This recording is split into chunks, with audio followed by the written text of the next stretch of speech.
And I hit that weed. They tell me not to cuss within the first 2 months, 3 minutes. That messes up my monetization. I guess, yeah.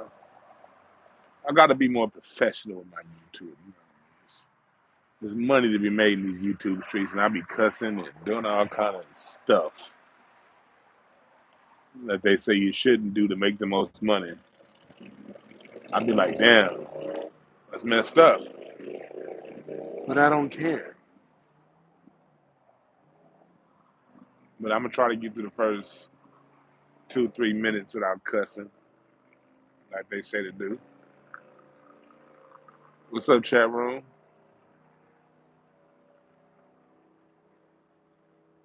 Let's see who's up.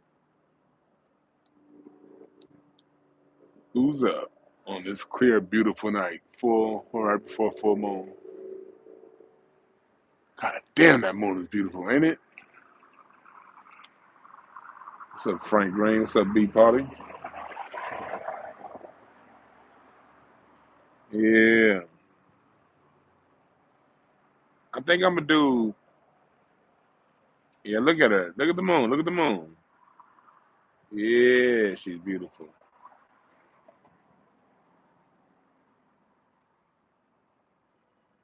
Yeah.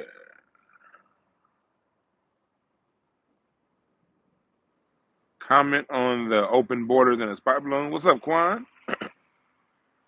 Simply comment on the open borders and the spy balloon. Well, y'all know what it is. Open borders. That's to stop you niggas from getting any kind of economic foothold in this country. And the spy balloon, that's just it's to be expected. The white man and the yellow man have been in constant war since they've come in contact with one another, and the Chinese have long memories. Do y'all know that the Roosevelt fortune, Teddy Roosevelt, I think like his granddad and like Franklin Delano Roosevelt's great granduncle, like those are the people. The Roosevelt fortune was the opioid epidemic over in China back in the 17 and the 1800s. The 1800s. That's where the Roosevelt fortune allegedly. But that's how the Roosevelt fortune was amassed through the opioid wars in China back in the 1800s. Teddy Roosevelt bankrolled that into a political career. And whenever I rank the presidents for the United States, I always know that all of them are racist, including Obama. All of them had anti-black agendas. But if I'm going to say, whenever I rank the presidents, I always put them in the context of what they did for the overall wealth of the country and positioning of the country. And if I speak about it from that context, even though Teddy Roosevelt was a racist bitch that took credit for winning the Battle of San Juan Hill with the Rough Riders, when really it was the black Buffalo soldiers who did that. But Delano Roosevelt, I mean, Teddy Roosevelt is a top 10 president in U.S. history. And FDR, in my opinion, his cousin FDR was the greatest American president in history. That's why, if you listen to Michael Jackson's, they don't really care about us. He says if Roosevelt was living, he wouldn't let this be. Yeah. Roosevelt to me is a Roosevelt, and again, Roosevelt had an anti-black agenda, and so did Eisenhower. Eisenhower was actually black though, but he's the one that had the Freeway Act. But if I was gonna say top five presidents as far as they're good to the overall economy of the United States, I would go Roosevelt, FDR, um, Eisenhower would definitely be number two. Number three, it would be probably I know Calvin Coolidge. Well, sorry, Warren G. Harding. He didn't have time, but he was doing some shit low key for black people. But he only had 2 years in office. Uh, who else would I put in the top five? presidents for white America: Lyndon Baines Johnson, Kennedy, and hmm, Lincoln. Definitely, I don't know. Whatever. Back to the chat room. Back to the chat room. Oh, open border. Look, I live in Los Angeles, California. I already know what open borders can do. I experience open borders every. California's been an open border for 40 years. All right. So what a lot of you guys are feeling around the rest of the country, I grew up seeing happen in front of my natural eyes. I remember growing up in the all black in '80s, and then in the '90s, we're seeing these Mexicans come out of nowhere, and they kept coming further and further west when they used to only be in East LA. And I've seen them go from being from cheap labor to now the price of their shit is more expensive than everyone else's. You know, I grew up seeing black people work in the DMV, the county, even in my early 20s, the county jobs, the DMV jobs, the city jobs were still dominated by black people. I see now, 20 years later, in my early 40s, all that shit Mexican, all of it, all of it, all of it. So I know what that can be. We lived it here in California first. That's why I had to one point to find my niche. Speaking of finding a niche, you know Jayla's a self-esteem queen. She found her niche, and that's at lightthemood.com. Lightthemood.com. Use my product code WeedSmoke22 for 40% off. Quan in the chat room, she just put it in the chat. Oh yeah, what's up, Rob? Yeah, Dallas too. Yeah, I love Dallas, man. I really love Dallas. Dallas has a special place in my heart. It felt so good to go there a year and a half ago. It's my family from there. You know, my uncle Bobby lives in the house my grandmother was raised in. I knew my grandmother was raised in that house, but I didn't know that the house of my grandmother was raised in Dallas. That house has been in my family for 5 generations. I don't know the name of the street that they were on, but I know that they're by the Cotton Bowl. When you go down to the end of the block and go up some, you see the Cotton Bowl. That's where my family. But I didn't know my family has had that house since like 1870 something. Like during Reconstruction is when my family moved in that house. Going back to Reconstruction, that's how deep my Dallas roots are. My first time getting on an airplane was to Dallas. Like my family that lived in Dallas, my grandmother was actually born in Tulsa because her mother was from Dallas. My grandmother's mother lived in the house that she was raised in. Her husband was from Tulsa, and he was around during Black Wall Street, and he lost a lot during Black Wall Street. And but stayed in Tulsa and had my grandmother there. But my grandmother eventually ended up moving back to Dallas. But my grandmother took me on my first time ever getting on an airplane was in 1988, American Airlines, um, to Dallas. That was so much fun. My first long road trip in a car with my dad was to Dallas. And my dad, my grandmother, we caravan to a family reunion in Dallas in like 91, 92. And all my cousins in Dallas still had goddamn Jerry curls and shit. And some of them niggas still do. My Fort Worth family. What's up with you Fort Worth niggas and Jerry curls and shags? I don't know what's wrong with niggas from Fort Worth, but y'all style is fucked up.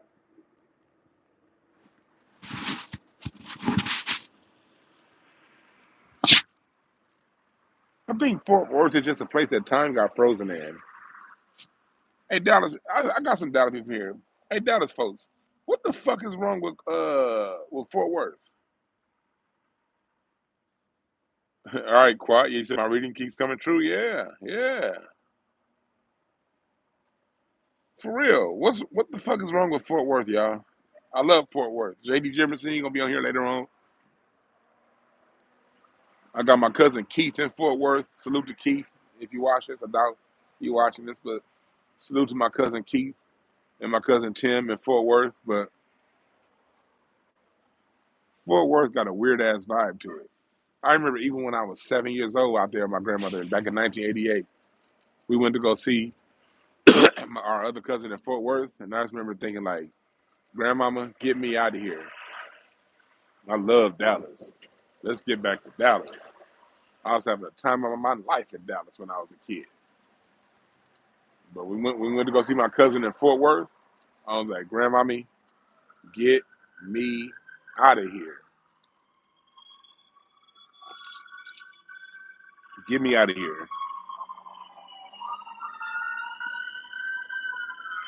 Yeah.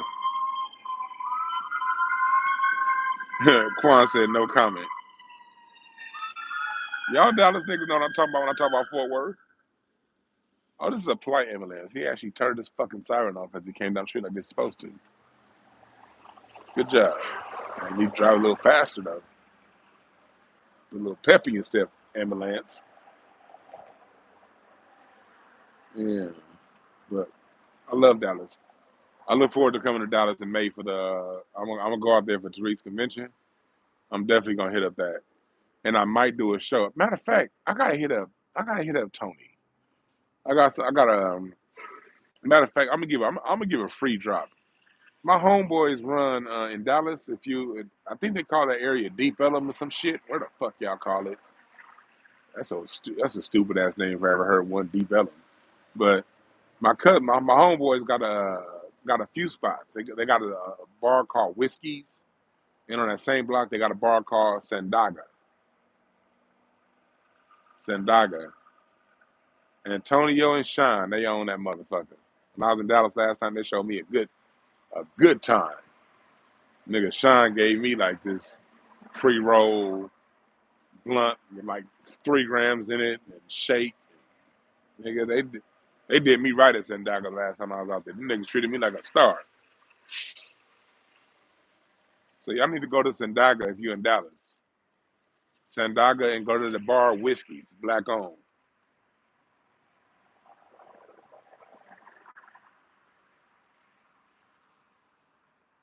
Or it says not far from. Oh, Quan. See, Quan, it's funny. I didn't know you were in Dallas until after I left Dallas. If I knew you were in Dallas, I'd have been like, hey, we going to be here. Meet us. See, I ain't like a lot of these niggas. I actually want to meet some of you motherfuckers. I don't want to meet all y'all, though. Some of you niggas is weird. But it'd be love if I ever run across, Frank Green, Quan, Rob McCoy. That'll be dope if I ever ran across and got to meet y'all. Smoke Splitter. That'll be dope. That'd be hella dope. What's up, Big Lee? What's up, Jordan? Yeah, because I was actually about to sit on my porch and just dive off into a music meditation. But I was like, I'm gonna see what you niggas up to because I just left a former coworker's birthday party, and that shit was so much fun. Like I ran across, y'all know how it is. Everybody in here is a little bit older, I'd imagine. Well, you're not at your first job. Let me say that. I doubt anyone here is still at their first job. But y'all, if you see, I got to grow up. Even though I did, like I was talking earlier about seeing the Mexicans come to LA, I've still always lived in Black LA. I still live in Black LA, even though gentrification is heavy. The area I live on, my block is still 90% Black. You know what I mean? My kind's all still Black. I still, for the most part, all of my sustenance has always come from Black people, even here in LA. But y'all know how it was at your first job when you kind of new and green, don't really know what's going on, and you get that coworker to really tell you what it is. You know what I mean? You get that older coworker that just tell you, man, these are the rules. This is how you gotta do it. This is how you This how you get an extra 15 minutes on your break. This how you whoopty wham, whoopty wham. Well, that coworker I had that was like that, my OG Carol. Today was her 50th birthday party. And I wasn't gonna miss that because she meant so much to me when I was 18, 19, new to the world, new to business. I'm working at a bank. I'm in college.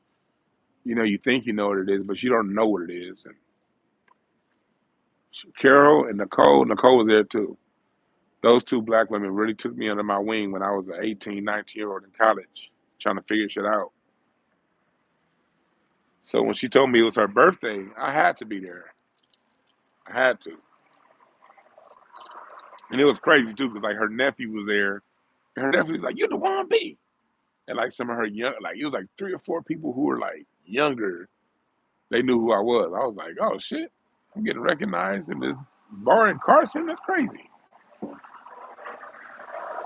I was like, "I need to listen to your auntie because she really showed me the ropes."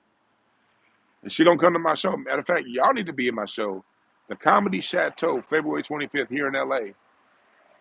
Get your tickets to the Comedy Chateau. The link is in my Instagram and Twitter bio, and I put the link in the description later on. Hey Quan, if you can go to my Twitter or my Instagram link tree, I have at the top on my link tree is my information for my show. Could you copy that and put that in the chat room?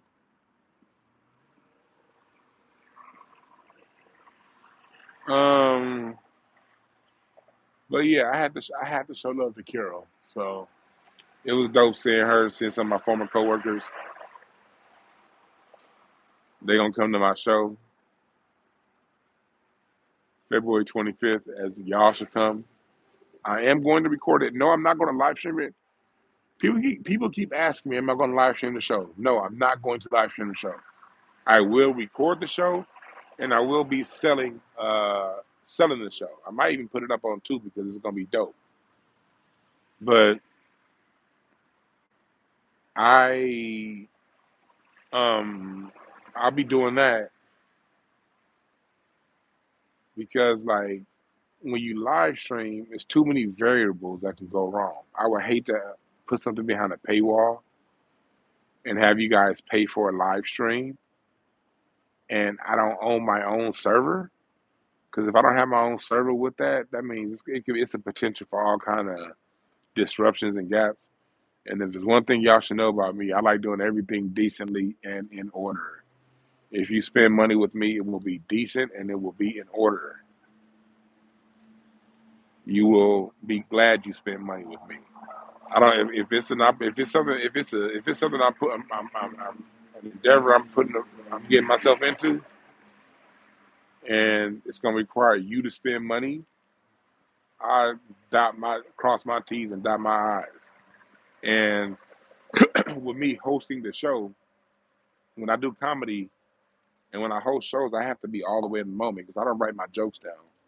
I don't have jokes that I wrote and rehearsed that I can lean on. Now I do have some jokes that I kind of say that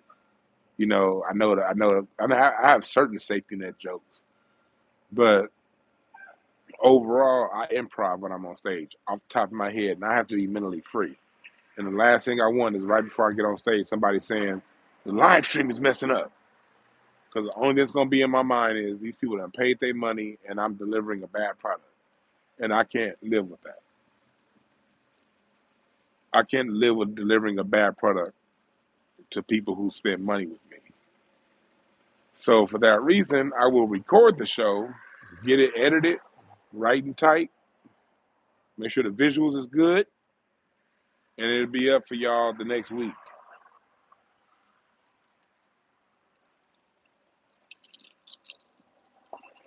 That's how we gonna do it. That's how we gonna do it. Ain't gonna be live. What's up, Ebony? I feel honored when Ebony be in the chat room.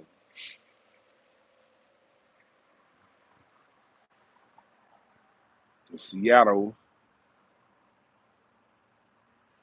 Yeah, Rob, sometimes we do rehearse. Here in LA, there used to be a place called Marty's. And Marty's was a place that we'd all pay $5. We like that's how bad you gotta want it as a comic. We had to pay, but Marty's would let us get up over and over again too. So I'll take you back to 2014. Let's go back to 2014. In Marty's, in the room, because there would be white people there too, but the black comics sometimes the black comics go off into like the little side room. And in that room would be me, sometimes Tiffany Haddish, and then Sidney Castillo will be in that room, writer on everything. Larry Goodwell, Kamira White, Slink Johnson, people who gonna be on my show. London Brown, who's on Power now. London's on Power. What? No, Raising Canaan. Raising Canaan. He would be there, and then Tahir Moore would be in there.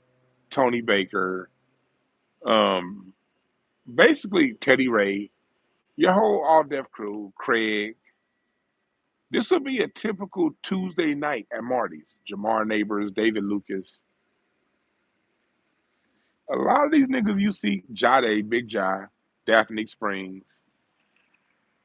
It would be nothing to have all of us there on the same night at Marty's on a Tuesday, or especially on a Thursday, because the comedy store is cracking, crack 'em up Tuesdays, get cracking at about 9 o'clock on Thursdays. So if at 6 o'clock at Marty's on a Thursday, it's nothing to have that lineup, just us, and we all paid $5 to get in, even those names that you all now recognize. And we would just go over our jokes and practice with each other. And the people like Sidney Castillo, he's a writer on Wild 'N Out. James Davis, and that show with Bomani Jones. Sidney wrote on Blackish. Sidney wrote on The Neighborhood. I mean, he wrote on so many. He writes for the BET Awards. These are people who are like now you're bona fide writers for a lot of TV shows you watch. Marlon Wayne. Marlon Wayans when he first started doing comedy.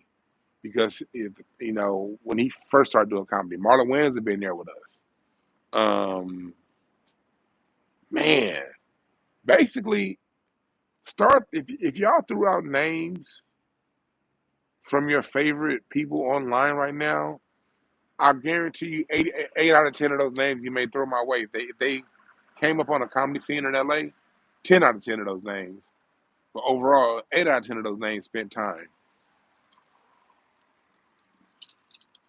on that grind. And yeah, we practice.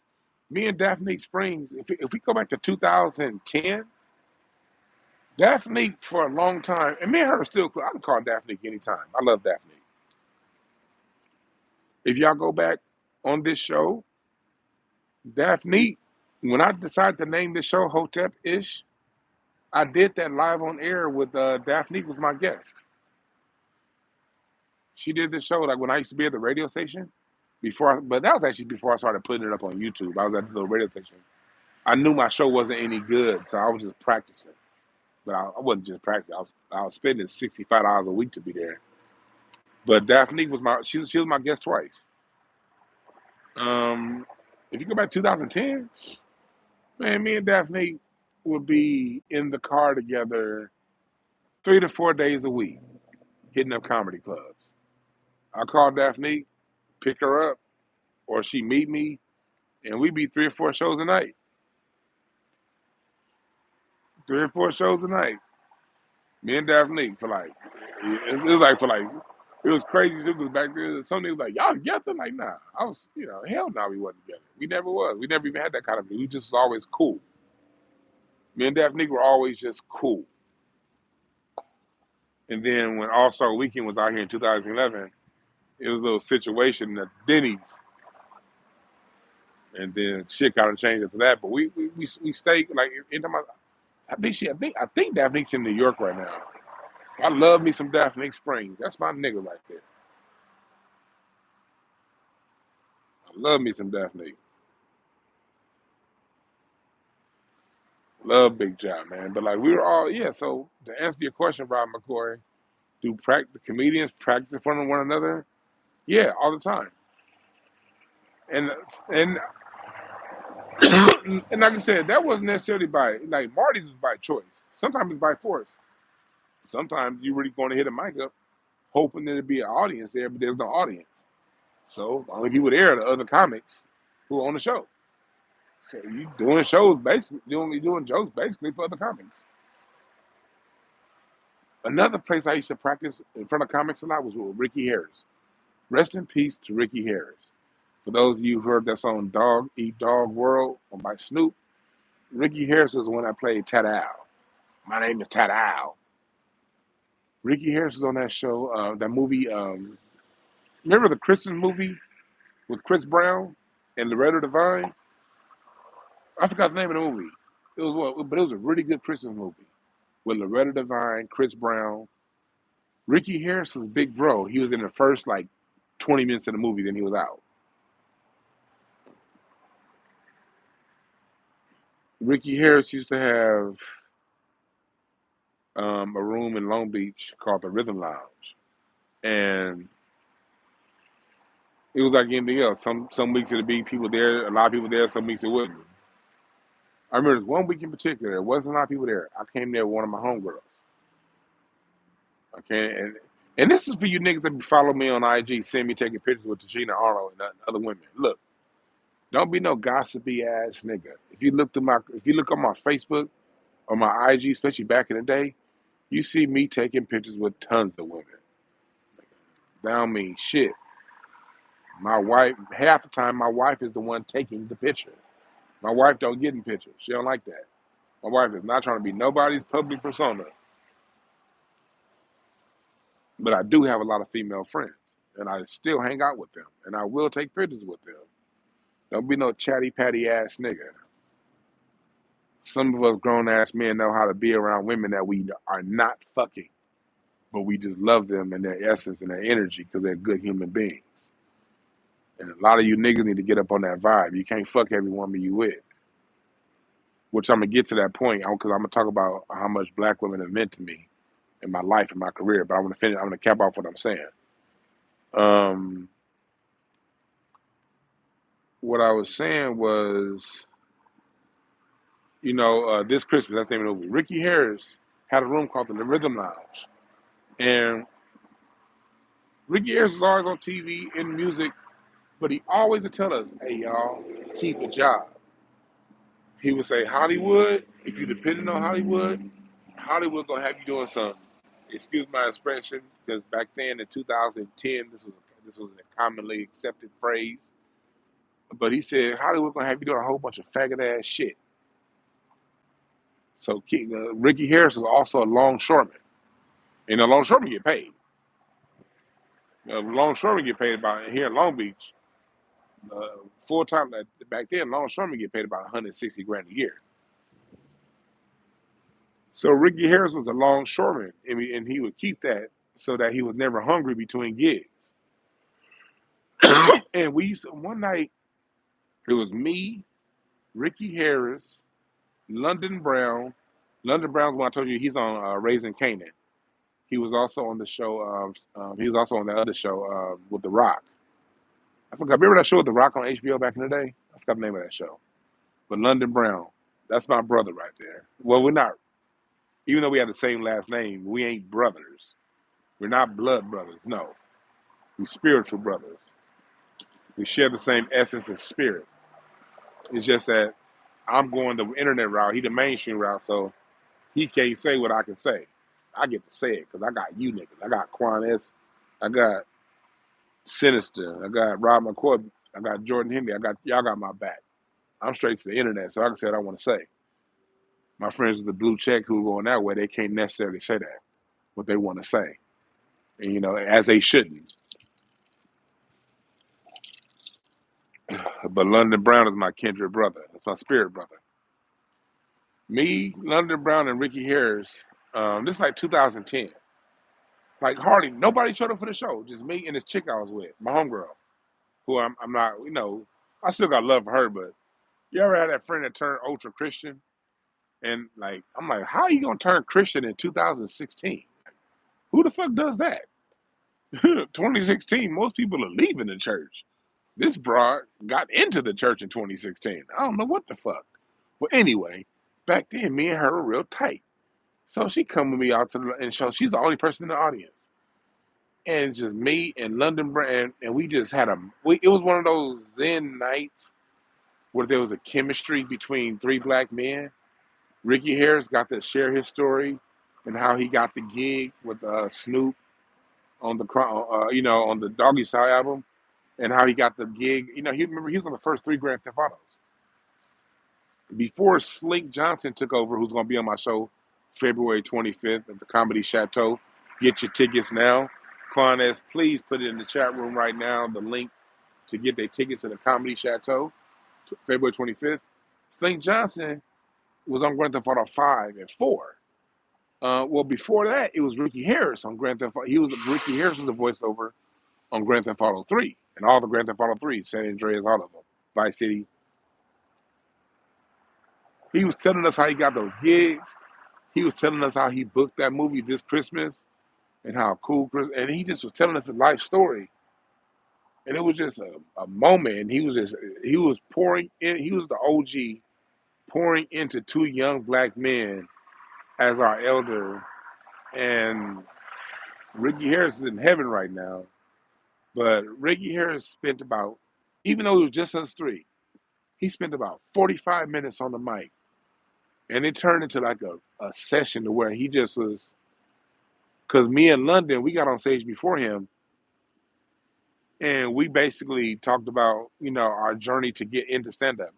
At the time, I had only been doing stand-up for like a year, for less than a year, actually. I hadn't even been a full year into stand-up comedy at the time. And London Brown was, about a little, I think he started like a year before me, a couple years before me. So he was new too in comedy.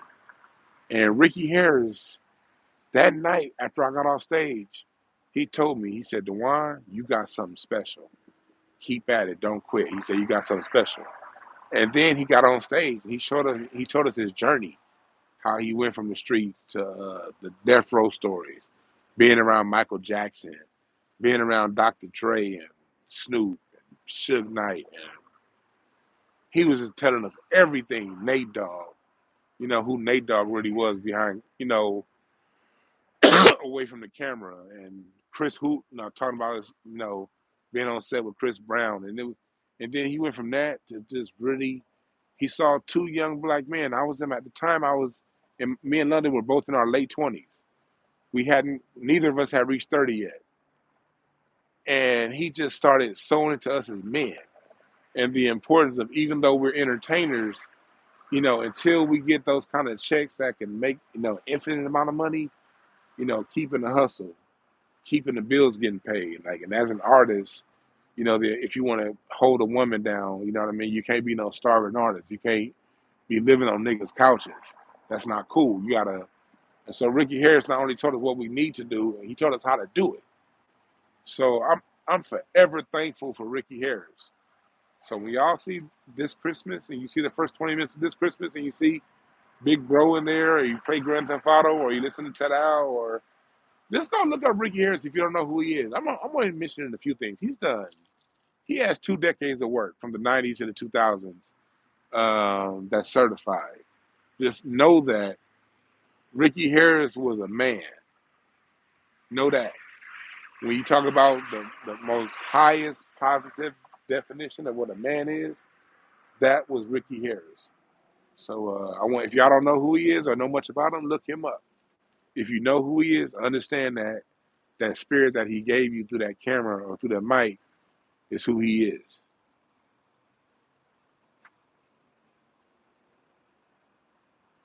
So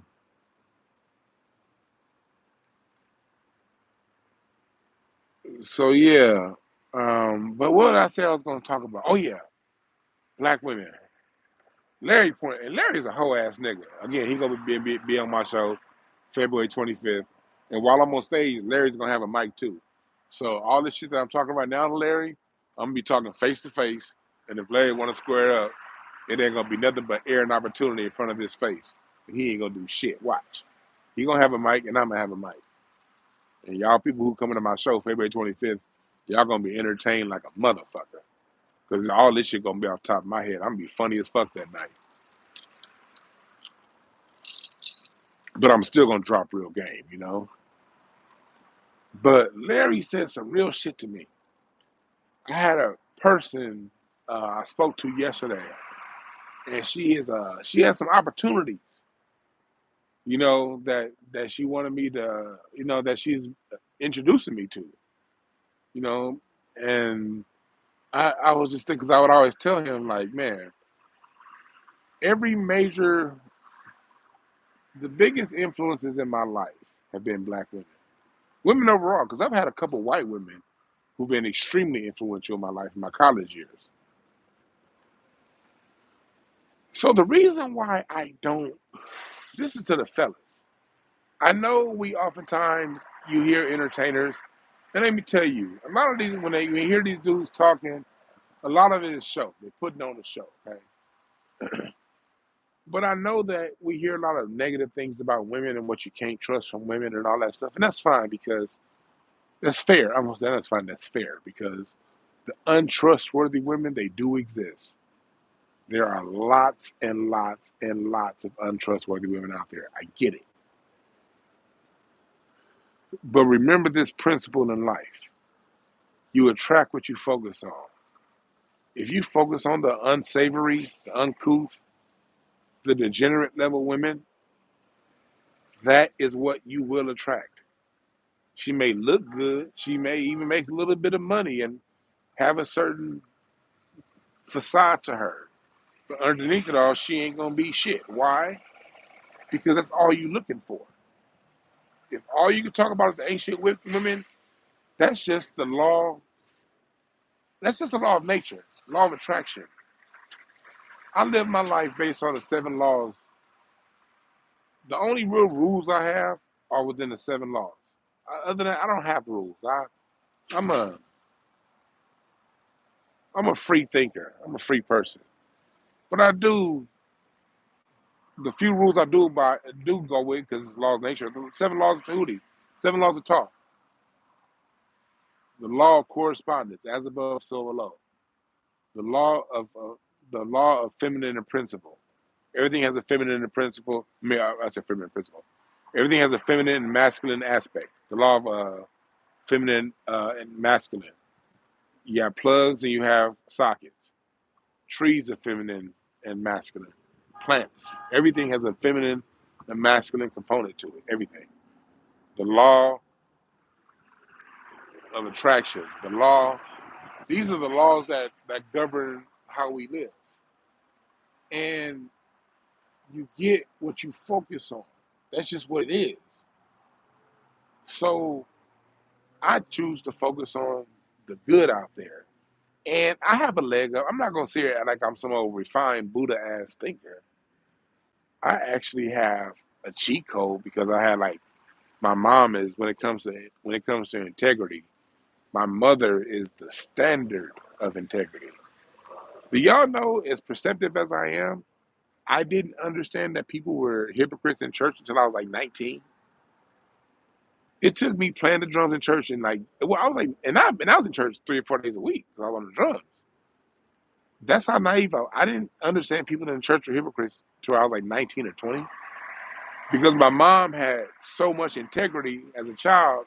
I just assumed other people in church were like my mom. My mom didn't church. She wasn't the kind of person that we come home from church and she preached. Mom never preached to nobody. She just lived it. If the church said, if they said forgive, my mom forgive. My mom forgive him. She forgives. She gives. Bends over her back. If my mom know you going in a particular direction, and she see you on a bus stop, she'll be 15 minutes late to work, so you ain't got to ride the bus. My mom is just amazing. The standard of integrity. That's who my mom is. She is the standard of integrity and the sweetest person you'd ever want to meet. So that's my barometer with women. Is my mother. My mother is a standard of integrity. Still is. My mom, my wife calls my mom the walking heart. That's my wife's nickname for my mom, the walking heart. Because my mom is just, still is too, to this day. My mom is just the biggest heart you'd ever want to meet. Only thing is now, it took my mom to get to where she's older now to really put her feet down and like have boundaries. She started putting up boundaries like in her 40s. My mom didn't really start putting up boundaries just like, it just she was in her 40s, yeah. You know what I mean? She got strong boundaries now, but she still got that love. So that's my example for women. My sister is my example for women. My sister's my best friend. Like, my sister and I talk on a low end 3 days a week, but it could easily be 7 days a week if it ain't nothing but 2 minutes. Me and my sister, I got to call my sister today because I was watching Beverly Hills Cop. Me and my sister, if it's any Eddie Murphy movies from the 90s and the 80s, me and my sister got a whole book of movie quotes. We be at Martin, episodes of Martin, nigga. Me and my wife me and my sister. I called my sister today. Just say, hurry up, quicker, hurry up. Where's that from? That's from Beverly Hills Cop in that scene when Axel Foley was acting like he was the inspector and he had them checking those files. So sometimes I'll just call my sister and be like, hurry up, quicker. And that's it. So my grandmother. So my example for black women is my mom, my sister, and my grandmother. So between the three, I don't I don't conceptualize degeneracy at all. My sister's a teacher. My sister has the sweetest two children. My sister has a dope husband. She attracted a dope husband. What's up? Emerald, What? I don't know if I'm gonna be able to do the table tomorrow because I'm live right now, but oh, well then want me to text live? I'll text you something. Let me know when you're done. All right, I'll let you know. Again, that's why I don't know bad. Y'all heard that beautiful woman back there? That's my wife. I don't understand degenerate black women because they're not in my life. That's my wife right there. We've been friends since 1994. Got together in 2008, 7, somewhere around there. But we was friends before we was together. My wife was my friend long before we got, for a good decade before we started dating. That was my friend. The first concert I ever went to was with my wife, Maxwell, August 7th, 1999. We had just graduated high school, and she was 2 days away because she went to Duke, and I say here for college. Say no, I say here for college, and she went to Duke. My first concert ever was with my wife, so that's my experience with women. That's my experience. So that's my foundation when it comes to women. So I guess because I have such a strong foundation with women, I know the power and the greatness of women and black women. Um, I know the greatness. What's up, Afro Elite? What's up, Best Rep? That's what I attract. Knock, I know the good seeing you, my brother. I ain't seen you in a minute. Good seeing you, brother. You know, that's what I attract. So, like, my relationship with women is just my whole life has been awesome. Even white women. I've never. Now, let me say something. I ain't never once in my life dated a white woman. Hell, I ain't never once in my life fucked a white woman. And I had plenty of opportunities when I was in college. All I could think about was Emmett Till. Every time a white chick would get close to my dick, the only thing I could think about was OJ. Mind you, shit. Even though I went to Cal State Northridge and my party school was UCLA, and UCLA is only like 10 minute drive from the OJ from where she got butchered. So every time a white chick get close to my dick in college, I be thinking OJ. And then my ancestors will be looking at me with that, that those memes they be having with Dr. Umar. Those memes be funny as fuck. My ancestors will come through with that Dr. Umar look, that Farrakhan look, and I'll be like, all right, white bitch, get away from me. But my best, I had this professor in college, Miss Nancy. She was a liberal, leftist, lesbian white woman. But that lesbian white woman set me on the course that I need to be on in college. She was like, DeJuan, you're a great speaker. I don't know what your major is, but you need to focus on speaking.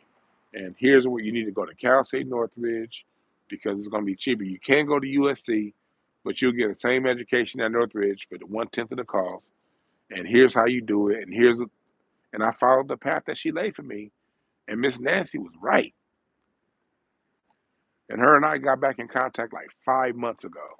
I hadn't talked to her since I was 20, 22. No, like 21 last time I talked to her. 21. I got back in contact with her like 5 months ago. That white woman meant so much to me. The person who taught me how to read music was a white woman. I learned, my mom enrolled me when I first got put in drum lessons.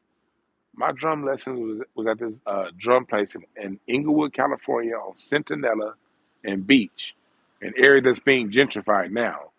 But back then it was still all black. But there was this white-owned music store called Amendola Music. And they've been around since white Inglewood was white the first time. Like they had been around since like the 1950s. The first time Inglewood was white. And it was this white woman named Kay Carlson. And she was the drum instructor. And that white woman taught me how to read music. And I know how to read music because of a white woman. Once I learned how to read music, that's all. That's the only thing I took lessons for, to learn how to read music. Once I learned how to read music, I was out.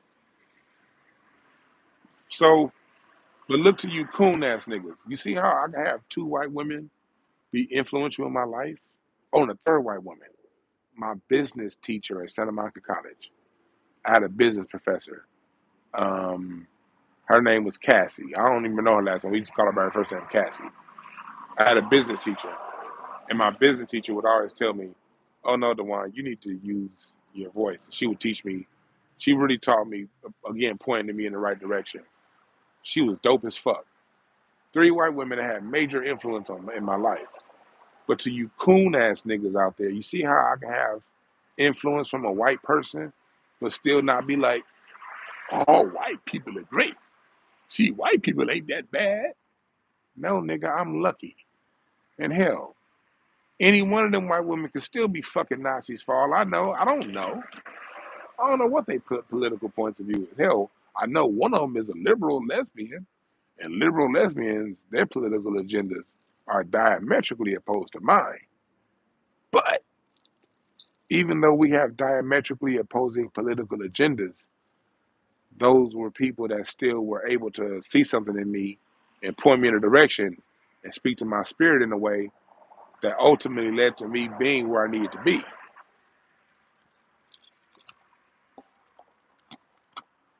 And you can get that from others and still not set out and be a coon.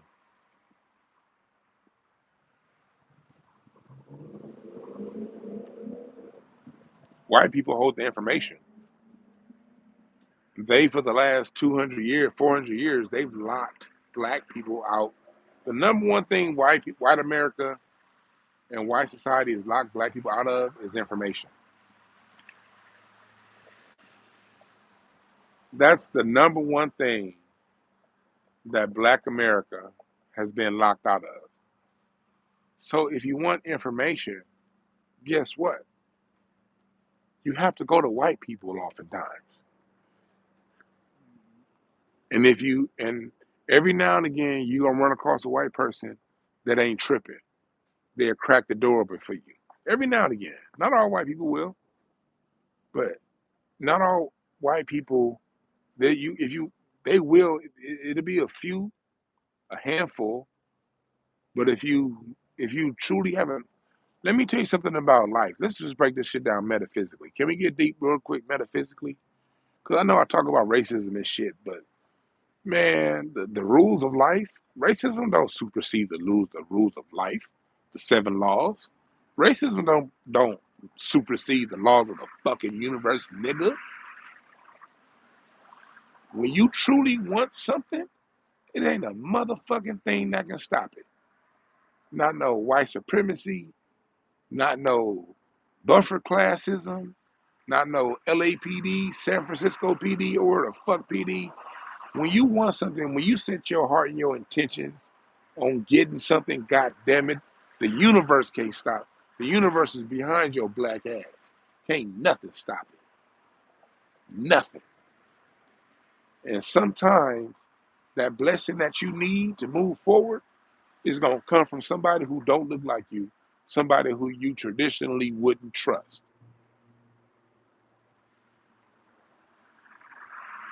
That's just the way it is. Just like in politics, sometimes it's the white politician that's gonna be the one pushing what you need. Kenneth Hahn here in LA, for as much of a thug family the Hahn is, Kenneth Hahn did more for black people in LA than Mayor Tom Bradley did, the black mayor that was here for 30 years.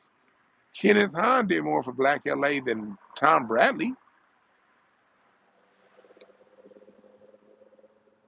So, as black people, as we deal with this fight with white supremacy, understand that when your heart and your energy is directed and focused on achieving a goal, you're going to achieve the goal,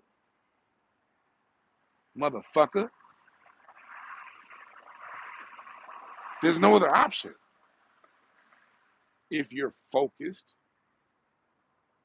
and you give it 100%, you're going to get the goal. And sometimes on a way to get that goal, you might get a white person, a Mexican, an Asian to crack that door open for you. So if a white person crack that door open for you, you better not be that dumb nigga talking about something. I ain't running through no door no white man put open for me. All right, stay broke. But if a white person crack that door open for you, motherfucker, you better run through it.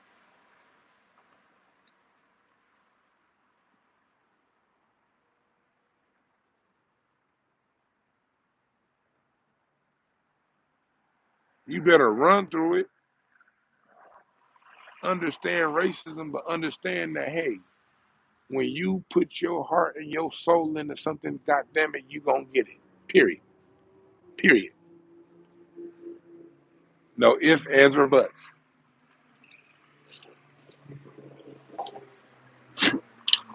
That's why y'all need card readings from me. When I do my card readings, I tell you what the fuck that is and how to get it. All through your cards and through my intuition.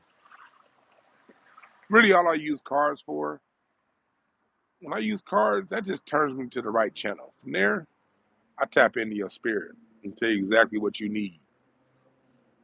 If you think I'm bullshitting, just go back and listen to any live reading that I did. I got tons of examples live, unedited, up here on the internet. And not one person said I was wrong. Not one. So think about it.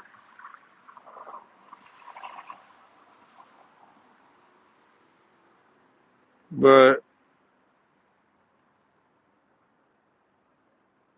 salute to you, Raccoons. I ain't even looking at the chat room. I mean, y'all know me. When I get into a mode of thought, I don't look at the chat room because y'all be saying some intelligent shit and it'll distract me. So, excuse me, chat room. I haven't been giving you guys attention. I'm sorry.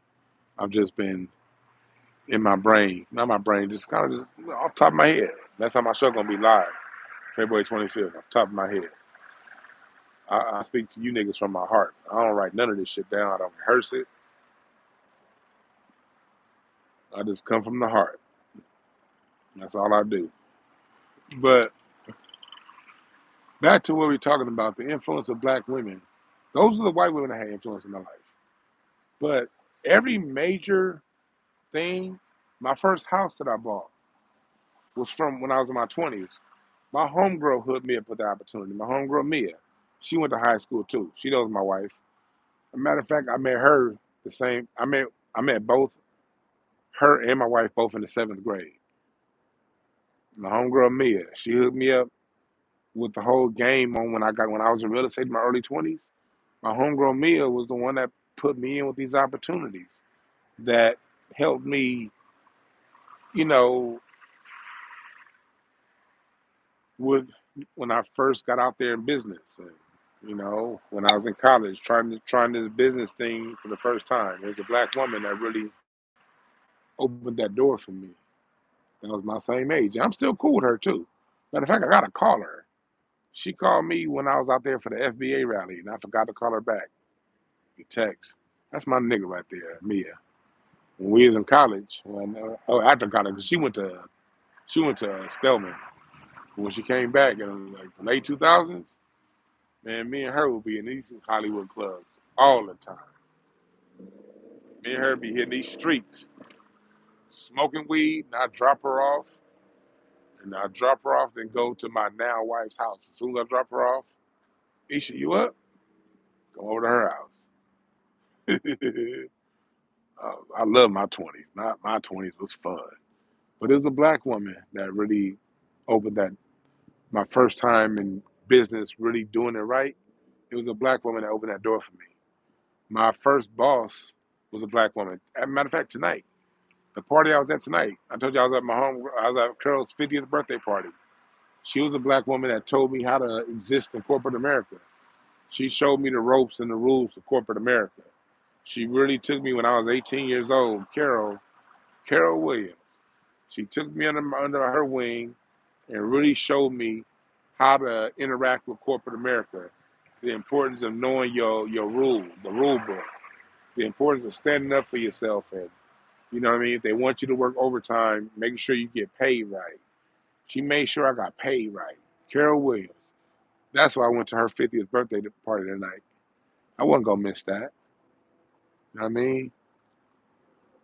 If I had known about Craig's party, I would have gone to it earlier, but it wasn't. I think Craig's thing was a surprise. He didn't know. Matter of fact, me and Craig were on the phone as he was getting to his party. He didn't know he was getting the surprise party. I didn't know he was going to his party. We was talking about, me and Craig were just talking as friends for like 40 minutes. I was telling that nigga Craig how much I love that nigga because it's his birthday. He called me just on some concern on some shit, and we ended the conversation talking about how much we love each other. I didn't know he was going to his party. If I knew he was having a party, but the person that put that together, they didn't have my number, so that's all that was. It wasn't no fuck shit. It's just the person that put that party together didn't have my number, and Craig didn't know that was going to be a party. That's all that was. But even if I had known Craig was having this party, I still wasn't going to miss Carol's 50th birthday party because I remember when I was 18 years old, how much that black woman meant to me. And then one of my other supervisors on that job, Nicole, she was there tonight. Another black woman. When I was 20, we were both over the vault. I got assigned responsibility for the bank vault when I was 20, and my other assistant manager was Nicole, and she was a fuck away from here. This goddamn possum. These goddamn animals think my house was a nature preserve. Get the fuck away from here. Anyway, but Nicole was there tonight too, and she would teach me the ins and outs of, again, just working your way through the corporate environment. Black woman, two black women that really took me under their wings and taught me how to exist in a corporate world. I was 18, 19. I didn't know shit. It was black women that took me there. You know what I mean? And then when I got my last job that I had now, that I used to have, working with children, it was a black woman that hired me into that job. And the director of that job was a lady named Gail. And Gail was a master psychologist, still is. I talked to Gail like a year ago. I love Gail. Matter of fact, she recently shared one of my video clips. I was like, Gail, you sharing my shorts, Gail, Miss Gail? She's in her 70s now. But Miss Gail really broke down how to work with children, like the psychology of children. When I will be working with them kids, like I could always go to Miss Gail's office and let it out. I got all my emotions out, and she would understand. Then she would break it down. Then she'd be like, "Have one of those babies bring me a picture, draw you a picture." And I had one of my kids draw her a picture, and then through the picture that the kids drew, she could be like, she'll break down a whole emotional state using the colors, the angles. And this black woman, just off of a picture a child drew, can break down their whole life. And then she put me up on game. So the people most responsible for me keeping my sanity working mental health were all black women. Miss Gail, Miss Connie, Miss uh, Mashana. Matter of fact, when I went off on that job and I almost had that nervous breakdown, it was a black woman that was like, "You need to go see somebody, Dwan. You ain't looking good." And she was a manager. She was like, "Fuck this job." She closed that office, and she was like, "Nigga, you ain't looking good." And I left that. That was March 5th, 2019, and that's when I walked off and I went to go see my doctor, and that was it. But nigga, damn, March is coming up. It's gonna be 4 years coming up. Damn. Do y'all know I'm just now in the last year able to tell stories from my last job without breaking all the way down? That job had me fucked up. But it was black women that kept my mind right. All black women. It wasn't no dudes a part of this process. All black women. So and now that I get into the entertainment industry, like the people who've given me the most opportunities, the people who have put me in front of the right people have been black women. When I come home at night, nigga, I got a dope ass black wife. And me and my wife be laughing too. We be having fun. When I get off this internet with you niggas, I'm gonna go in there with her and we gonna be laughing at some shit. I'm gonna say some shit, and she gonna say some shit. Usually my wife be clowning me. I'm gonna walk in, she gonna say some shit, and I'll be laughing. So why am I saying all this shit about black women? To you fellas out there, I'm saying this to if I understand a lot of people that have my environment. I'm lucky and I'm blessed to have been in a very nurtured environment of women. And I've always had the balance of men because my father was always there. My brother was always there. My grandfather was always there. So for every single black woman I always had the balance of a man. You know, for my close me and my sister is, I always had my brother there to rough me up. My brother, that nigga think he's Steven Seagal because he a old fucking Hapkido, third degree black belt. My mom was there, but I always had my dad to tell it like it is. My grandmother's influential, but my grandfather was right there to call me a little fat motherfucker. So I've always had the balance of men too, you know? So I'm not saying this from the point of view of acting like I'm better than some niggas that don't have good relationship with women. I understand that my relationship with women comes from an environment to where I've had nothing but trustworthy women in my environment. I can't point to any women I can't trust in my environment. So I'm not over here acting like I'm better than you, but I am here to say this: trustworthy black women do exist. You don't have to fly to Brazil or to Indonesia or anywhere else to find a woman that's got your back. To find a woman that's down, a black woman that's there that got your back and is down. They're all around. They're all around. You just have to open up your heart space for it and set your intentions towards it. Because if the only thing you think about is the negative side of black women, I can promise you this. every black woman you attract ain't gonna be shit. If the only thing you can focus your energy on is the downside, the lower class black women, I promise you, the next woman, black woman that comes along, she gonna look good, she gonna have a big booty, she gonna fuck good, but she ain't gonna be shit. You gotta first open your mind to it and open your heart to it. And part of being a man, opening your heart. That's the ultimate strength. That's the ultimate strength. Is despite your heart being broken so many times, despite people breaking your trust because of they bullshit, despite all that shit, I ain't saying that shit didn't happen, but in spite of all that shit, you still find the space to open your heart. That's where everything that you want, truly want in life, that's where it comes to you. To where when you get to the point to where you can open your heart, in spite of all the bullshit, set your intentions. And when you set your intentions, make sure you are what you want to attract. If you want a trustworthy woman, you got to be trustworthy. You can't be some slimy, degenerate, ancient ass nigga saying, I want a trustworthy black woman. Now you just playing. Matter of fact, I hope God pimp slap your ass if you do some bullshit like that.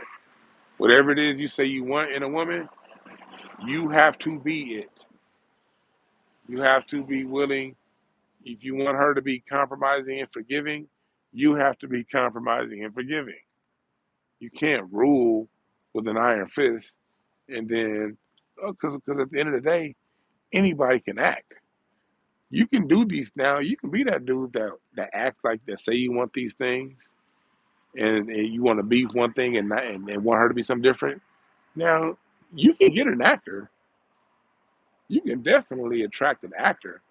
You can attract a woman that's going to act and be down for a little bit. You can attract that. But at some point, that actor's going to fade. And who she really is going to come out. And who she really is energetically where you really are.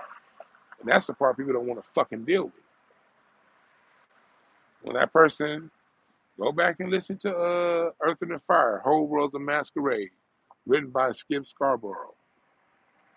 Or George Bench's version of We Lost in the Masquerade, both afraid to say. Okay, I can't sing, my bad. Go back and listen to George Benson Masquerade. That song is telling you.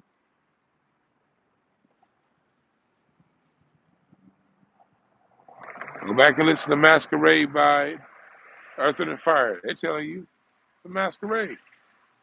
So if you don't want a masquerade, you got to take your mask off. Because if you put a masquerade mask on, you're going to attract somebody with a masquerade mask. If you don't want that masquerade mask, you got to take it off. Now, there's the other side of it. Some people want to be in a masquerade. Some people want to kind of be superficial and fake it. And if they attract that, they cool with it. And that's fine too.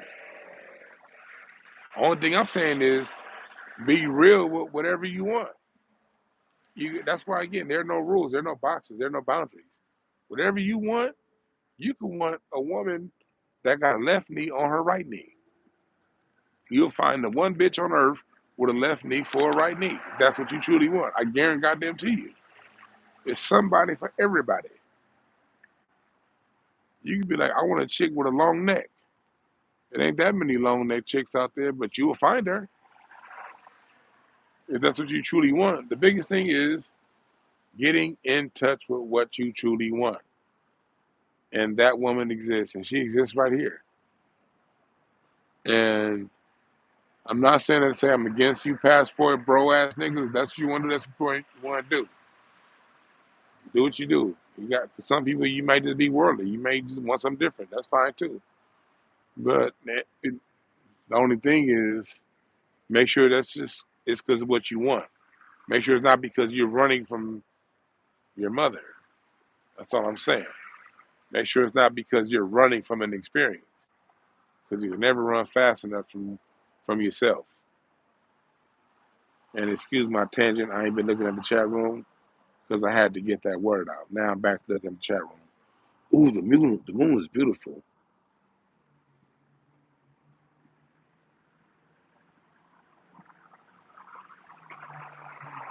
Mm. So what's up, Amar Woods? Yeah.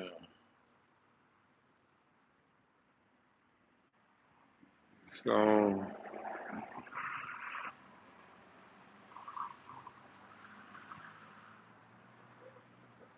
you did,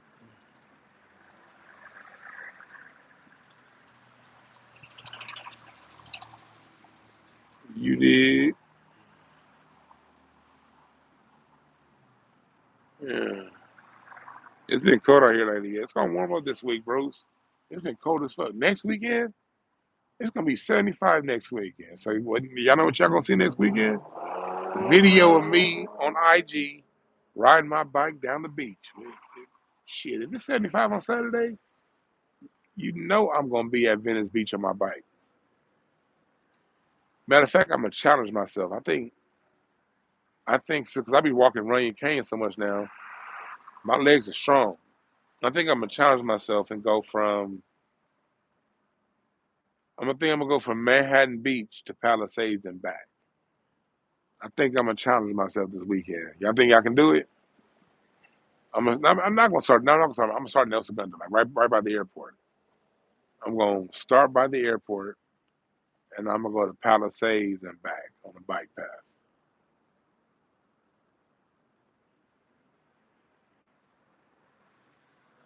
Mm. Nah, it's about freestyle. I don't write shit down. I don't write jokes. I'm a spontaneous in the person moment. I used to write jokes, and that shit didn't work for me. That works for 90% of comics. I'm a different ass nigga. And again, that goes back to why you gotta know yourself and understand yourself. You gotta know who you are. When I was trying to be like other people in comedy, I spent like 5 years trying to write down jokes and tell a set. I was miserable too, and that's why I stopped doing comedy. I got tired of comedy because I was miserable. But I was miserable because I was trying to do it other people's way. Once I remember who I am, I'm Dwan motherfucking Brown. I'm king of clubs, nigga. I'm improv. I'm in the moment. I feel my audience. I be feeling you niggas. I'll be like, okay. Especially when I get in that funny mood. When I'm in a room, I can just feel what you niggas gonna laugh at. The same way I did on the drums. On the drums, nigga, I can feel when that break is coming. I trust my feeling, dog. And that's what we got to tap back into as black people. We got that feeling. Music is a feeling. They got you niggas on the top talking about who's the top 10 and who's the best this and the best that. Fuck all that. How you feel. That's what music is about. How you feel. It's a feeling. You got to get deep in that motherfucker. That's why I love funk music so much. Go and listen. If you want to know what feeling is in music, go and listen to Aqua Boogie by Parliament Funkadelic. Psycho Alpha Disco Beta Bio Aqua Doo Doo. That whole song is just a feeling. We got to get back to feeling this, black people. Get out this fucking Eurocentric mindset of ranking things. Who's better? Which one did you like more? Fuck all that weak ass shit. Let's get into community, picking up the energy of what's the feeling of the room and the feeling. When you know the feeling of a room, when you can feel a room out, you know the lead before the shooting happened, nigga. I've been around so many shootings as a child. By the time I got to my 20s, got to in my 20s, nigga, when I be in the club, in my 20s and 30s, nigga, my feeling, I be like, ooh, this don't feel right. Let me leave. I know I just got here 15 minutes ago, but it don't feel right. I leave 5 minutes after I left. Do do do do do do do do do do do. So blasted. You gotta get in your feeling, niggas. So nah, I don't give you niggas no rehearsed shit. I ain't rehearsing shit. Cause what if I rehearse something and then I get to the room and y'all paid $25 and a 2 drink minimum to see me perform, and the joke that I rehearsed, now I get in front of y'all, I ain't feeling that joke. Now, even though you may laugh, you're gonna laugh because I know I'm a professional with it. Look, let me tell y'all something about me as a professional. I had only been to my 1 year anniversary in comedy. Well, not 1 year, my 11-month anniversary in comedy. I performed 2 shows on the night my grandmama died. And me and my grandmama had a special bond. Even my mother knew me and my grandmama. The bond between me and my grandmother was just different. My wife would always say that. My wife would be like, "Man, you and your grandmama, y'all's bond was something special." And I was with her when she died, and I was only doing comedy for 11 months. I wasn't even a vet. I did 2 shows that night. One at the Comedy Union, one at the J Spot. And the J Spot is a very tough audience. And I did my thing, both shows. The night my grandmama died. That's who the fuck I am. So, but with me, it's about the feeling. When I'm in the moment with y'all, I gotta feel y'all. And in them days when I was trying to write jokes down and rehearse jokes, I would get to the comedy club and I wasn't necessarily feeling the joke that I rehearsed. And I would deliver the joke, and the joke would still be funny. I knew how to still say it in a way to where it's gonna still make you laugh. But if I ain't feeling it, guess what? That means you ain't feeling me, right? And that's the difference between a comic you laugh at and a comic you love, or an artist you feel. It's the feeling. There's a lot of people who can give you cerebral laughs, but you're going to forget them. How many times have you been to a comedy club or a show, you laughed your ass off, but 10 minutes after you left, you forgot what was said. You can't even remember the fucking joke that made you laugh. That ain't me. You're going to feel me. The same way you're going to feel me on the drums. You're going to feel me.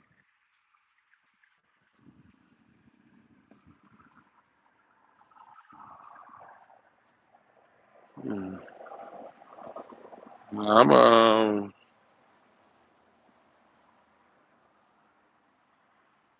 I'm a feeling person, man. I gotta feel it. I tap in the spirit. I tap in the spirit. That's how. That's how. That's how I perform. Because at the end of the day, because that's my lane. I don't see it as no extra special. All you niggas got a lane to where you can tap in the spirit. Kwan, she's an architect. So when it comes to her designs, she taps into spirit and it's there. DwannBrown, I can't tap in no fucking spirit of no architect. I can admire the building once it's done. Oh shit, that's a dope ass building. But if I tried to tap into the spirit of whatever energy the architects tap into, they'll look at me like, who the fuck is you, nigga? I'll beat your ass. You better get out of here. If I try to tap into the architect spirit, that ain't my spirit. Some of you niggas got the spirit, you know what I mean? Some people got the spirit of how to fix things. Your spirit just intuitive. I remember I used to work with some children. One of my cats, one little boy named DeAndre. I always wonder whatever happened to DeAndre, because that boy was special. One of my earlier kids that I worked with. DeAndre, man, this back when the PlayStation 3 was out.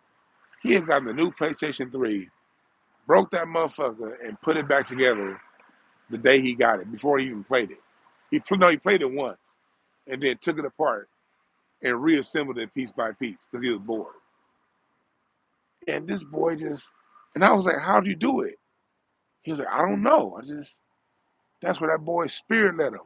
A lot of you niggas got that spirit too, but you listen to the teacher, you listen to your mama or your uncle who didn't know no better, and they said, hey, Go do that instead. Because I had people telling me what I'm doing. I'm crazy. Man, everything I'm doing right now, I had a lot of people tell me I'm crazy. But this is where my spirit led me. So since my spirit led me here, I'm good. I know when I go and perform and get on stage, the same spirit that led me to that stage is the same spirit that's going to make me give y'all a good show. I trust it. Now, it wasn't always that way. I had to learn to trust it. I wasn't always, I'm not going to sit here and say I was like this. I had to go through the years of doing other shit and not trusting it. I had to fuck up trying to do, and I had to fuck up repeatedly doing it the other way to learn to just go back and just go ahead and trust that you was feeling the first time. Learning how to trust that you was feeling the first time, that comes after some shit, sometimes decades, sometimes, of not trusting it. But the thing about wisdom is sometimes you reach a point in your life to where you're tired of getting slapped up by the head by the same shit. And that's when you start trusting yourself. You start trusting yourself when you reach that moment of, damn, every time I don't trust myself, I get my ass whooped. And every time I did trust myself, I was good. But why do I not trust myself more than I trust myself? And if you're somebody like me, you'll take a mushroom trip. I'm not a doctor, so this is not medical advice. But if you're somebody like me, you take a mushroom trip and ask that question. And then somewhere down the journey of those mushroom trip, you'll start getting the answers revealed to you in such a vivid, beautiful way to where once you come out of that mushroom trip, you ain't really tripping on that bullshit no more. And I always recommend people do mushrooms on a full moon, like tonight, or no moon. If you do a mushroom trip on full moon, you do full moon mushroom trips to let things go. Because you got to move, rolling the cycles of the moon. When you're at full moon, that's when you do your trips when you want to let issues go, let problems go, let old shit go. That's when you do your mushroom trip. You meditate those nights. Great time to do it is on a full moon. And then new moon, when the moon is then when it goes into waxing, but new moon is when you do your mushroom trips to when you want to gain and increase. You want to be better at something. You want more of something. You want to be greater at something. And you do your meditation, your mushroom trips on new moon. And that's how you work the spiritual tip on the mushroom tip. But that's for you niggas who are open-minded like that. If that's too much for you, then yeah, you'll just strike what I said and listen to everything else. To each his own. I don't judge either way. But for those who are into I'm a West Coast hippie, y'all. I'm a hippie. I'm an LA hippie. So I'm into all kind of hippie shit. I'm into weed, mushrooms, nigga, meditation, crystals. Matter of fact, that's what my wife was coming to talk to me about. We got a crystal business, and tomorrow we're gonna be vending at this. We're gonna be vending tomorrow at the space tomorrow. But that's what we're talking about.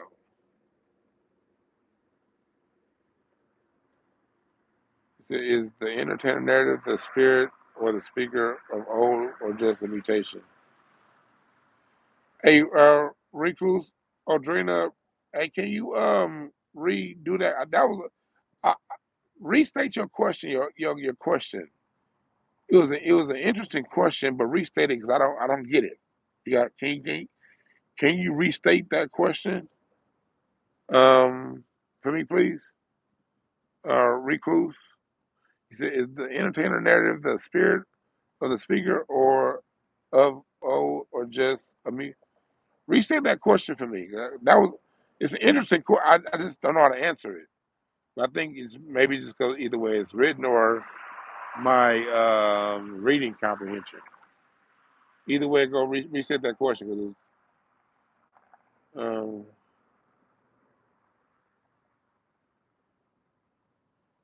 You say you did a different kind of ritual on the full moon when you trying to get over someone?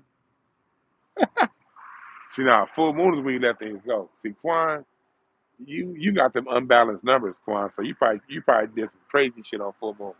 See, full moon, for you crazy niggas out there, you crazy niggeresses, y'all need to chill on full moon. Just wait a couple days. Wait till that moon starts waning. You crazy motherfucker. Quan, this is for you. Chill on full moon. It's specifically to you. I'm speaking to one person in this chat room, my moderator. On full moon, you sit your ass down. All right?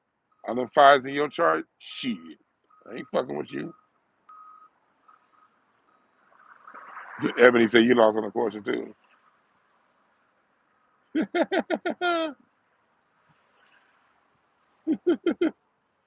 Nah, Quan, yeah, you got them fives in your chart. Nah, you need to sit your ass down, please. That's just gonna be good for the greater good of humanity. Like Dallas will thank you, Quan, if you just stay home on full moon. All right. Back to the rest of y'all. What's up, Kenneth Berry? Yeah, man, these stars are beautiful tonight. Y'all see Mars? Mars is out. I don't know if y'all, Kenneth Berry, I don't know if you're back in LA, man, but it's been a lot of rain this past. All January was so much rain. I didn't like last full moon last month. It was raining, so I didn't get to see the full moon. See, I'm a nature nigga. I gotta see this shit. I love the night sky. Y'all know me. Y'all niggas who be on my late night lives, I say the same shit every time. But man, that moon is beautiful, ain't it? And then you got Mars. Hell yeah. Gemini is right there. The full moon is in Leo tonight. Looking at Taurus right here, the V. I love the sky. Hey man, Kenneth Berry, it's dope watching you cover sports like that. I'll never forget that Uber ride we had. You was telling me all your goddamn dreams, and now them motherfuckers is coming true. I love seeing that shit.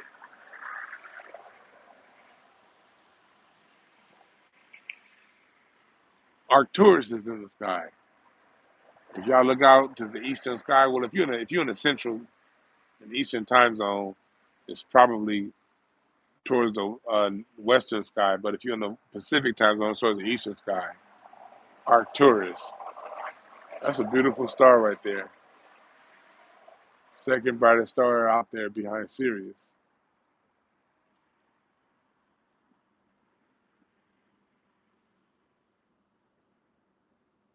Or you said you think he was saying, is the entertainer narration the spirit of the speaker or mutual? Um, See, the entertainer, let me tell you, let's just break this down. The entertainer's job is to tap in. See, when it comes to creativity, creativity comes from the Neptune side of the game. When I read your cards, when I read your Neptune, that's telling me what your channel of creativity. What are you channeling? Are you channeling art? Are you channeling spirit? Are you channeling, you know? And we all have different channels. Like we all, as an entertainer, my channel, the channel that I have connected to the universe, is the ability, when I trust it, to say what you need to hear. And I have that in multiple channels. Like for me, I can channel that with laughter. I can channel what I need to say to make you laugh. But that's the same channel that I use when I do card readings. When I do card readings, let me tell y'all something let me just tell you the truth. I don't know the meanings of all the cards. I have to read the books there, like everybody else.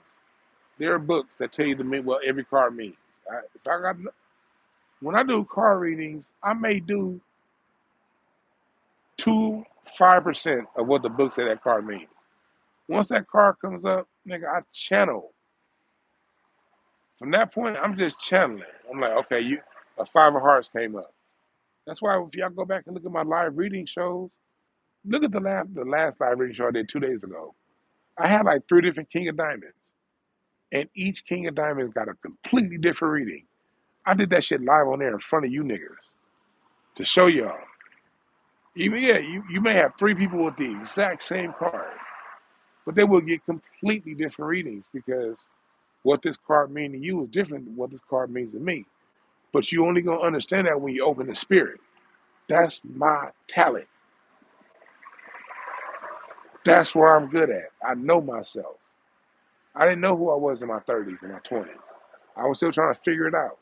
That's why I was writing jokes down and doing the things that other people told me to do.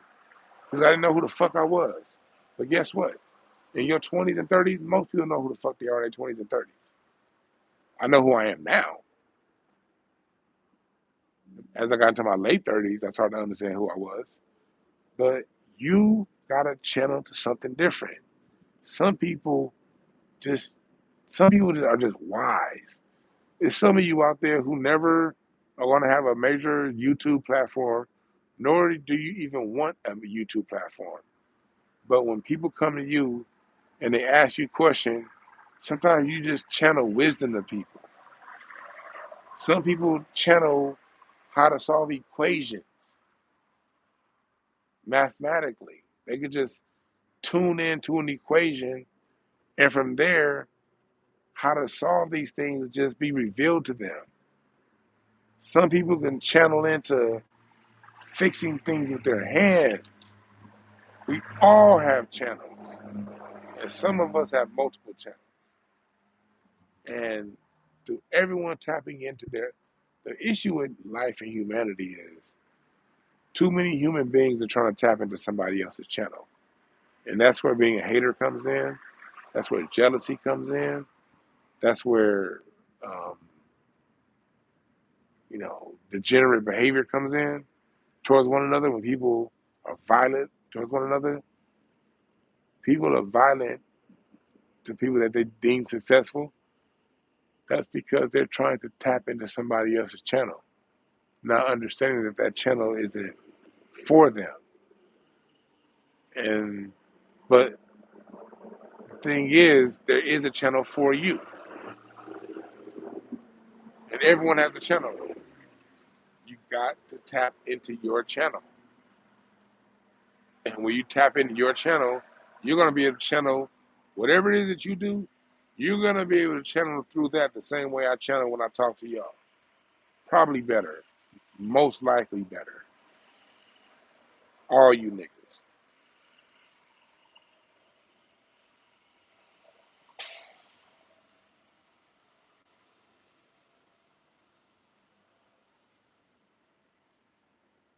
Well, you gotta understand when you're talking about what Malcolm said, Rico's propped up. You look again. You got to one channel that we all share is the channel of something that's going to either work with you or not work with you.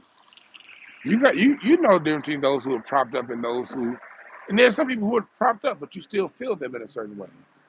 You got to tap into your spirit. Your spirit's gonna tell you if somebody's worth fucking with or not. Then there's gonna be sometimes you fuck with somebody and then something happens or whatever, you feel differently. You don't fuck with them no more. Or you fuck with them heavy at one point, and then you get to it later on in life, you don't really go to their channel that much. Like they didn't really say nothing wrong, but not that you off them, but you kind of own to something else. All that shit is good. It's good. But you gotta trust yourself. If somebody's full of shit, you know it. If somebody's full of shit, you know it. You know it. Now you may bullshit yourself. That's on you. Some people like bullshitting themselves. Some people like jacking off. If you want them jack offs, then that's cool too. There's no judgment either way it goes. But your spirit know when you listening to some bullshit and when you're not.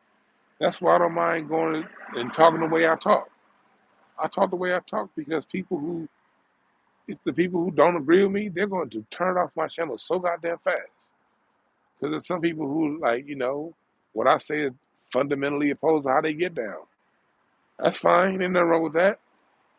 But for those of you who like have a certain level of openness and awareness, I'm gonna say some shit that you're gonna feel. This is just me knowing who the fuck I am.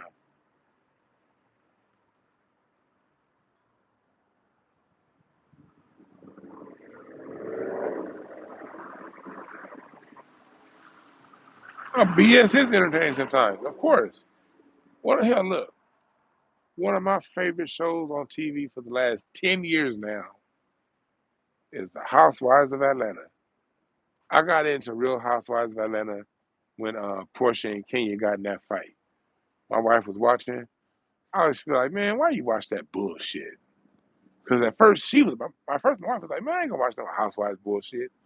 But like by season 3 or 4, my wife got into it. And I'm like, man, you watching it. What the fuck is Atlanta Housewives? I was on that shit. See, that's what's wrong with black folks, watching that Atlanta Housewives. And I was on that bullshit. That shit that Boyce Watkins be saying every now and again. Be like, Boyce, dog, and I like Boyce Watkins overall too, but bruh, if you don't sit your halfway sounding like Larry Elder sometime ass down, nigga, and no disrespect to voice, I ain't got no issues with voice. Sometimes that nigga be sounding like Larry Elder. Look, you can watch Housewives. The episode of the Housewives reunion when Portia snatched up Kenya, I was like, hold on. Because before that, again, I was on that Boyce Watkins shit. I was telling my wife, you shouldn't be watching that. That's what's wrong. The way they representing black people. Oh my God, no, I was turning my nose up at the Housewives of Atlanta. I was turning my, I was turning my nose up like a motherfucker. I was turning my nose up on that show the way them old black women turn their nose up on young black girls. Sister Maddie at church turn her nose up on the little young hussies. That's the way I was turning my nose up on Atlanta Housewives.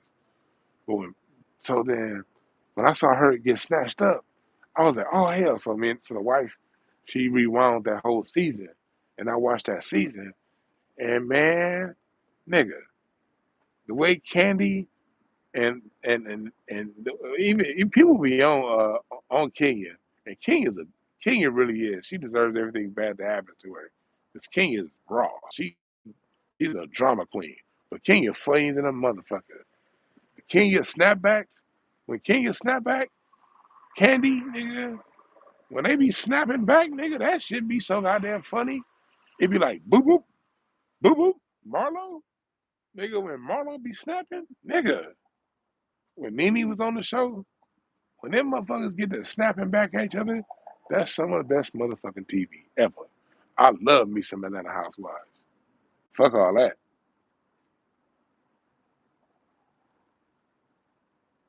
Fuck all that. It's good to have some BS in your life. Atlanta Housewives is a bullshit ass show, and I love it. I love every second of that bullshit ass show. I think they need to. I don't know. I don't like what they're doing. I tried to get into Portia's show, but I couldn't really get into it like that. Portia need to come back to Atlanta Housewives. It misses her. It needs that spot. I hope Portia come back to Housewives of Atlanta. I hope she do. Shit, I love that goddamn show. Matter of fact, somebody in the chat room, when's the next season of Housewives of Atlanta? Tell me now. I can't wait. When Housewives of Atlanta appear, nigga, you will see me tweeting hashtag uh, RHOA, nigga. I love that motherfucking show. No, I don't want Quan. I don't watch the Potomac. People keep telling me I should. I tried Potomac the first season. That first season of Potomac was whack. I gave Potomac like I watched maybe 80% of the first season, and it couldn't hold my attention. But people are telling me that it's good. People are telling me that Potomac is good. So I might have to get into that.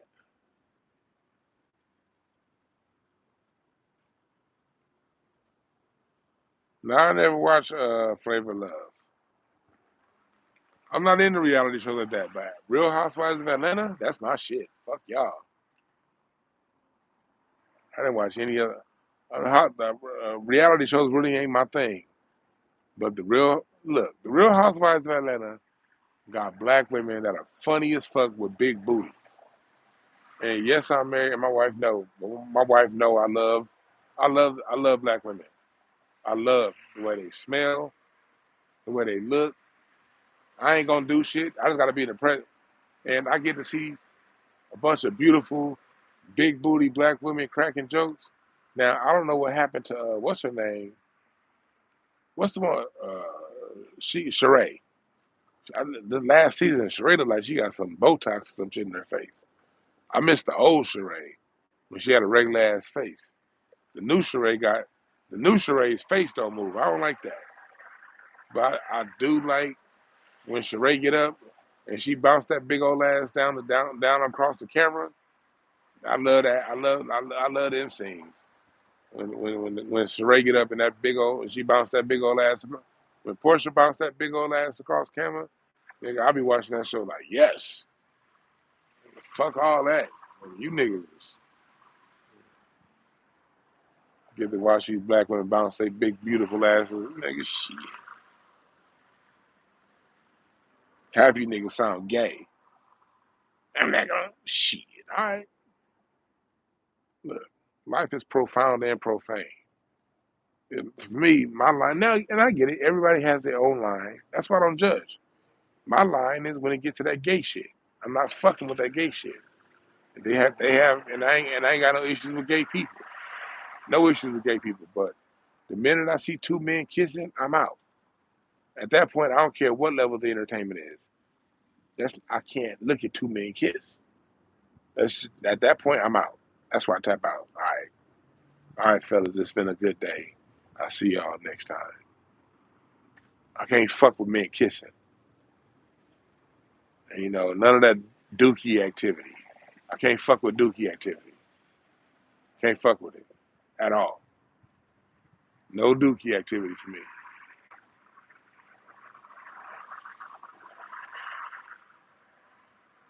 Hell yeah, I love them Georgia peaches.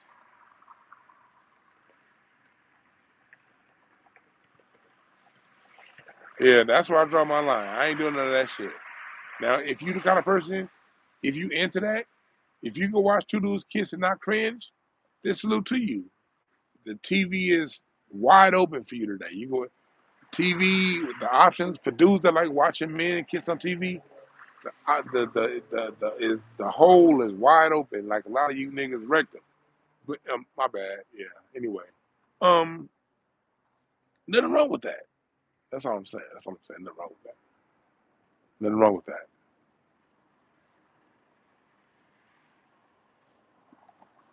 Mm.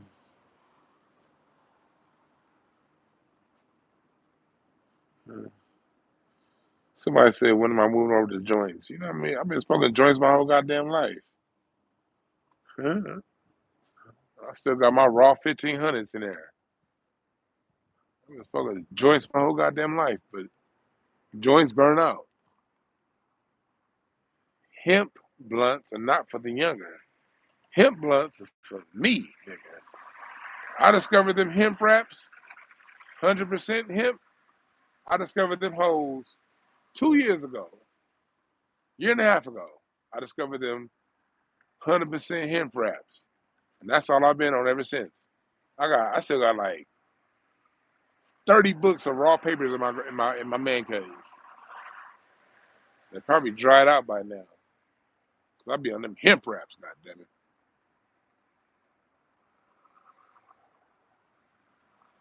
Nah, when it comes to the healthy tip, I tell people all the time, you do you. Nobody know what's healthy for the next person. We only know what's healthy for us. You see? Oh, Spud, you said that. I didn't see that. You said the P Valley dude tried to pass the joint to Roy Mile, and they said, nah, exactly. That's another thing. If I'm around a dude and you into them booty activities, we ain't sharing no blunt. Hell, I don't hardly share blunts with anybody. That's one thing I like about, like, most here in LA, most niggas that smoke blunts. They smoke them tobacco blunts. And I don't fuck with tobacco. But again, I ain't the kind of nigga that's gonna tell them. I don't tell other people not to smoke tobacco.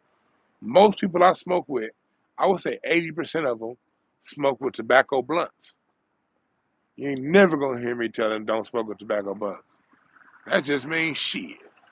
Let me go ahead and roll my hemp blunt over here, and I'm not passing to you niggas. Yeah, all you blunt smoke, all you tobacco smoking niggas, yeah, go stand in a circle. Because they're looking my way like, no, I don't smoke that. I can't smoke blunts on here. I'm over here. And don't nobody ever question you why ain't your blunt in the circle? Hey, you niggas got 3 blunts in a circle. Go ahead. Smoke that shit. All that tobacco, all that swisher. I ain't got no judgment toward it. Me personally, my lungs can't handle tobacco. I can't do tobacco at all. Tobacco fucks up my lungs. Can't do it. But it's a lot of cats out there, tobacco don't fuck up their lungs. So if that's what they do, cool with me. I just roll my blunt over here, smoke by myself. More weed for me.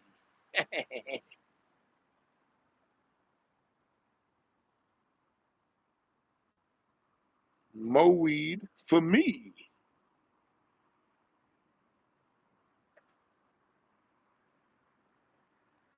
I like mine. And if I don't have my hemp, because hemp, before I discovered hemp wrap a year and a half ago, all I did was raw papers. That's why if I was in my garage right now, my man cave, y'all would see I probably got at least fit. I got the longs and the mids. Um, raw papers. Only issue with raw paper is, well, papers in general is, if you don't puff on them motherfuckers every 10 seconds, they're gonna go out. You gotta puff on them hoes every 10, 15 seconds.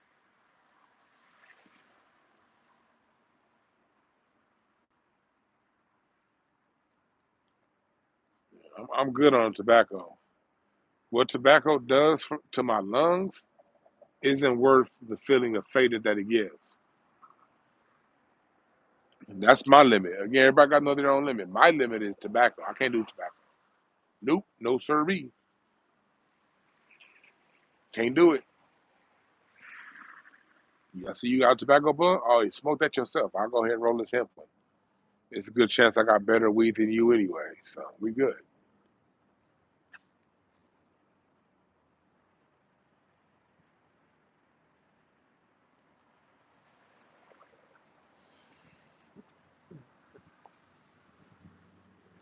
Dallas, y'all smoking blunts out there. Y'all smoking Dallas too. When I was at that club in Dallas, man, I was smoking so much goddamn weed. I'm like, oh shit, Dallas. Last time I was in Dallas, y'all had to hide y'all weed smoke. Over there where I was, it's smoking in the club. That's how we do in LA. We've always smoked in the club in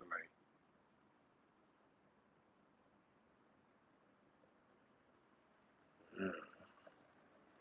I did not plan on being on here this long with you guys. The reason I didn't finish this blunt that I have, because I didn't want to finish it talking to you niggas. I wanted to finish it listening to music. So I'm about to listen to some Count Basie, some Earth and Fire, some Anderson Paak. Nigga, I'm about to listen to some 213, some Dog Pound, rest in peace Laylaw, Above the Law.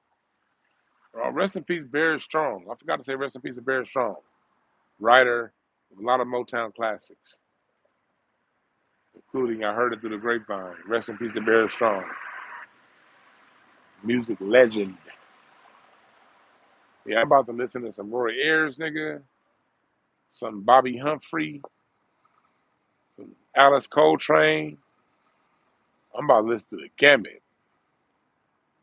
I'm about to smoke this blunt and refill this liquor and come to my live show, February 25th. Quan, can you please? Hey, Quan, can you do me a favor? Can you put the link to my show and my readings in the first comment when we're done, please? Could you put it in the comments? Because I'm really about to like be faded. But if you put it in the comments, I'm going to pin it to the top. Could you do that for me, please?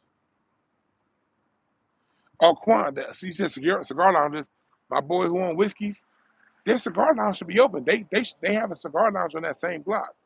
It's just the last time I was in Dallas, the cigar lounge wasn't open. So if you Google Sandaga, it should be a cigar lounge on that same block that Sandaga is on in Dallas.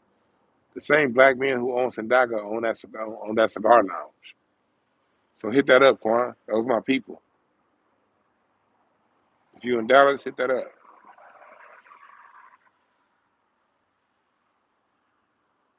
Yeah. All right, knockout notice, man. You have a good one. And yeah, can you put that in the chat for me, Quan? And then I'm gonna pin it to the top. Because when I disconnect from y'all, I'm gonna go back in the house and see if my wife wanted. She had a question for me real quick. And I'm gonna get into my music, and I'm about to meditate to Earth, Wind, and Fire and Parliament Funkadelic. I'll holler at y'all. I'm out.